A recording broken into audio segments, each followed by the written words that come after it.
is a place I used to know. This is the house we used. Hey there, this is Mike Munzing, Munzing Mortgage Group. It's time again for the foreclosure report, that important number that comes out each month. Now this is for the month of July 2009. The numbers are out a couple of days ago. I've been organizing them, really digging into them, trying to get some serious answers for you. We're going to dig a little deeper this week into some of the definite numbers. Now, I'm just a guy down here, a mortgage guy, 20 years. A lot of you know me, but in the big picture, in the national world picture, I'm just a little guy down here in San Clemente. But my information, what I'm going to be telling you, I think debunks a lot of what even Obama, what the government, what the news is saying. I don't think we're quite at the bottom yet, and I'll show you why. And I think they're trying to put a positive spin. I think there's a lot of manipulation going on out there. I don't like to see you guys manipulated. I don't like to see your buyers and sellers manipulated, and I hate it. I hate being manipulated. But let's dive into this a little bit and see if we can make some things clear. Now, let's jump into the first section here. Now, I've got the report. Now, I'm going to bring that report behind me. The report is on my website. It's also on YouTube. If you look over to the side here, over to the left on the YouTube, my YouTube channel. It's the Foreclosure Radar Report. My friend Sean O'Toole up in Northern California puts the Foreclosure Radar Report out for California. Fantastic numbers. I've been tracking this. I've been making these videos for well over a year now. Hopefully you've been watching them. And it brings us to you. You can print it, pause this video, print this report. It's either on the email I'm sending you. Once again, find the link. It's on my website at www.mikemunzing.com. And you can get this report for yourself. But once you print out the report, let's look at the first chart. I'll bring it up on the screen here. For the first time, I'm going to be on the chart, which is kind of fun. But if you look up in the corner, you'll see that the notice of defaults, and you can see the chart here, which takes us from March of 2008 to this month, July of 2009. And you can see how it's heading up. It headed up here. I took a big dip. And then over the corners of the current number, which is at 44,996 properties, have now been filed on in the month of July. The very first filing, the starting point of that notice of the foreclosure process, and that is actually nearly flat. It's down about 1.5% from the previous month. Now let's jump on to the next chart here. The next step, now it's about 180 days out. This is one of those properties. The sellers have been in this process for a long time. The lenders have not been able to put a loan modification or a short sale together. Now they get filed a notice of trustee sale, which technically can be as short as 14 days before the auction. So let's take a look at this. This has been a little more hilly here across this chart, but you can see here that that at the very end, on the far side of the chart, it's been rather zigzaggy, but that is at its second highest level in history, basically, for California, at 39,294. That is a 31.6% jump over last month. You can see kind of the big jump over there when it jumps back up. Now, this is interesting because as you can see, the notice of defaults are at near record levels, second or third highest in history. Notice of trustee sale, the second earlier stage of the process, also at near record levels here in California. So the numbers are serious and they're not letting up. They're only getting a little bit stronger, and that's important because the one item that we do have here, and I'll bring up the next chart now, is this is the properties that actually were sold at auction. Now, we had three real solid jumps over here on the far side. You can see it heading up 3 months in a row for March, April, and May, and June, actually.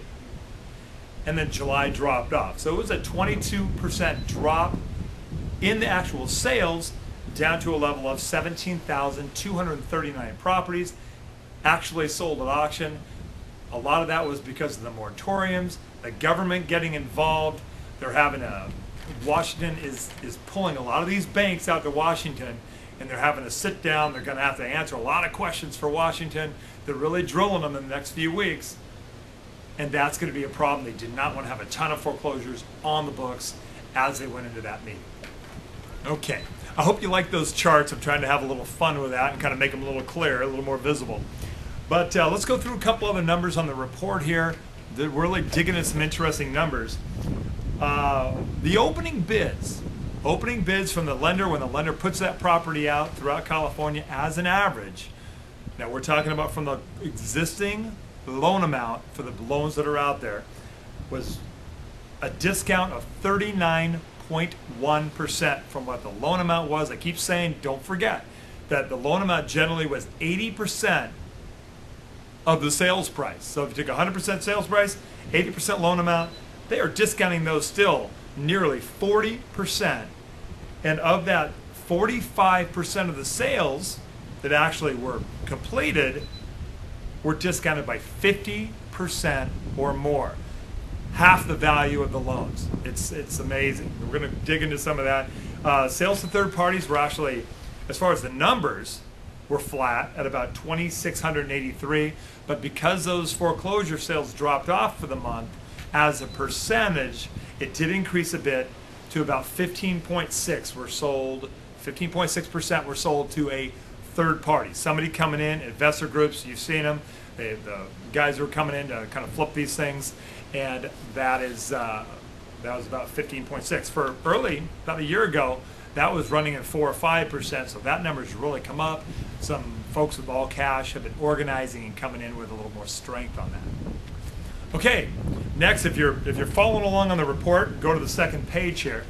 But one thing I want to talk about, which is really a critical number. Now, remember I said early on, I think they're talking about a recovery. Housing prices have stabilized. They've even edged up slightly. This is not going to hold, guys. This is not going to hold. It can't hold, and I'll tell you why. Properties actually scheduled to be foreclosed right now. Now, the potential loan modifications are holding some of those off. There are some delays. There are a few cancellations, but there are some delays in the actual foreclosure. But in California, properties scheduled for sale, 124,874 properties. That's up 10.4% from the previous month. That's a huge number. Now, the bigger numbers last year, with all the foreclosures going on, we are now at 93.3% higher for scheduled properties still ready to go to auction than a year ago, than July of 2008. Now, July of 2008 had the highest level of the actual sold foreclosure sales. The highest level of foreclosures was 1 year ago, July. But this year, they're being held off, so we're a little bit lower at 17,000. But once again, scheduled for foreclosure is still at 124,874. Now, interestingly enough, let's look at the average. In all of California, the average loan amount for the loan balance of the property that were sold at auction, the loan balance was $425,134, and the estimated home value of the homes that they are aligned to, that they're with, is only $236,739.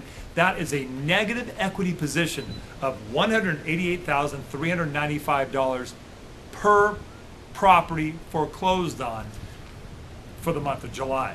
One calculation I was thinking about, people don't look at this, but I want to say, hey, if we're looking at $188,395, what per property that gets foreclosed on, we've got 124,874 properties scheduled for sale.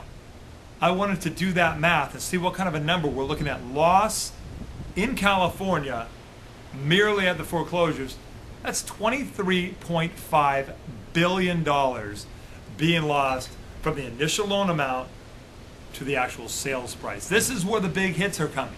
These are still coming in a lot of ways, unless they get the loan modifications done, because they're not reducing the principal. That may be the big push for loan modifications, is to push that negative equity off into the future. That is my fear. Maybe it's a good idea, maybe it's a good strategy to keep folks in their home, but when somebody's in their home and that's 179% loan to value is what we're looking at between the two, that can be a scary prospect, and that's why a lot of these folks are still redefaulting even after they do a loan modification, because they're still stuck in there at 180% loan to value, even if they can make the payment. It's a frightening situation. Have a great weekend. It's beautiful out. Call me. I'll be working. God bless you. God bless your families, and we'll talk soon. Bye-bye. This is the house.